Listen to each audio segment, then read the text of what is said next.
I didn't take a job after graduation. This is what I did instead. 5 years spent at one of the finest institutions in the country, and now all I had to show for it was a piece of paper.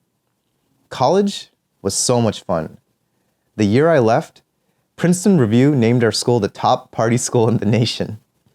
I entered college studying Arabic and global studies, working out with ROTC, and preparing for law school and a career in diplomacy.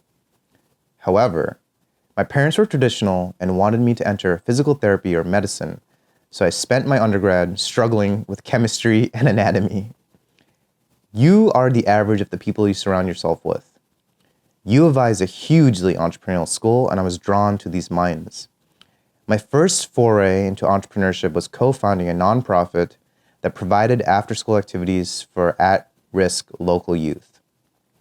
My college years were full of consulting for startups, running a profitable personal training business, volunteering with people who had mental disabilities, training Paralympians, writing letters to prisoners, conducting neuroscience research, riding in the ambulance as an EMT. I was everywhere helping people with a goal of entering healthcare. Until I graduated. I knew I didn't want to go to med school. My friends went on to amazing careers in consulting and tech, and I was stuck with a piece of paper and no direction. I felt so much pressure to conform, to find what I wanted to do. So I did the right thing. I escaped from America. I traveled the world for 6 months. Tiger preserves, elephant sanctuaries, the Arabian desert, hot springs in Mexico. I got away from English, the busyness of the United States, and got time to unplug and think, unbiased from what society expected of me. It was in this quiet, foreign odyssey that I had an epiphany. With entrepreneurship and technology, I wasn't limited to impacting one life at a time. I could impact and influence hundreds. So I used the last of my money to travel to the epicenter of entrepreneurship, Silicon Valley. I arrived in San Francisco airport with about $1,000 in my pocket and not a place to stay. For the next several months, I networked and learned as much as I could about design, internet marketing, and front-end development. I'd sleep in startup incubators, leaving before the employees came in the morning and sneaking into gyms to shower.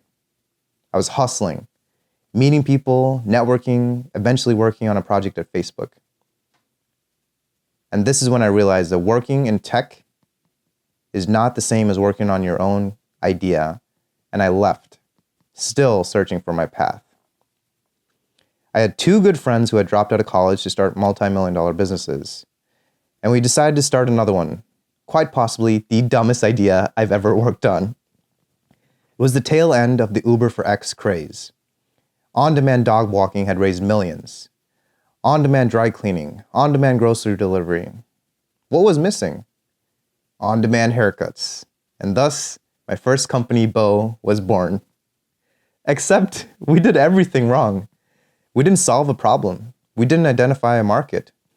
We failed to anticipate issues arising from cutting hair in people's homes, such as who actually cleans it. But we were selected into a startup accelerator under Tony Hsieh, the founder of Zappos, the world's largest online shoe store. In Las Vegas, we worked around the clock to create a software that we could sell. No separate bed, no AC in 110-degree weather, and bugs everywhere in our apartment. I remember walking a mile to the grocery store and pushing a shopping cart back because we couldn't afford a taxi. We woke up brutally early to work out, were the first in the office, and last to leave if we didn't fall asleep on our laptops. AdCat was born, a tool to resize images for social media ads. After this stint, I returned to Chicago and with my good friend, snuck into a WeWork to work. In this, a design firm, we worked on tons of fun ideas and started exploring the vast Chicago entrepreneurial scene. And through events and meeting people, I was introduced as a mentor for the iVenture Accelerator when the entrepreneurial program came to Chicago. To be honest, I went for the free food because I was starving at the time, but it led into a life-changing role for me at the iVenture Accelerator. I didn't do what people thought I would. I went completely 180. I was not welcome at home, I was ostracized by my community. I was embarrassed to talk to my friends. And I was definitely not dating.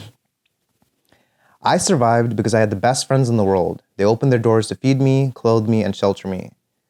And I pushed on because I had a vision in my eyes of where I wanted to be, what I wanted to do, and I didn't compromise for anyone and anything, including those closest to me. My risk paid off. My work in entrepreneurship and community service set me up at 24 to be the youngest director at the university running their prestigious entrepreneurship program. And I'm using all of this experience to help push me and propel me into the future. And I hope that anyone that's listening is not scared to pursue what they want to do. Because yes, there will be tons of obstacles, but the higher the mountain, the greater the view. Thank you, everyone. This is Manu, signing off.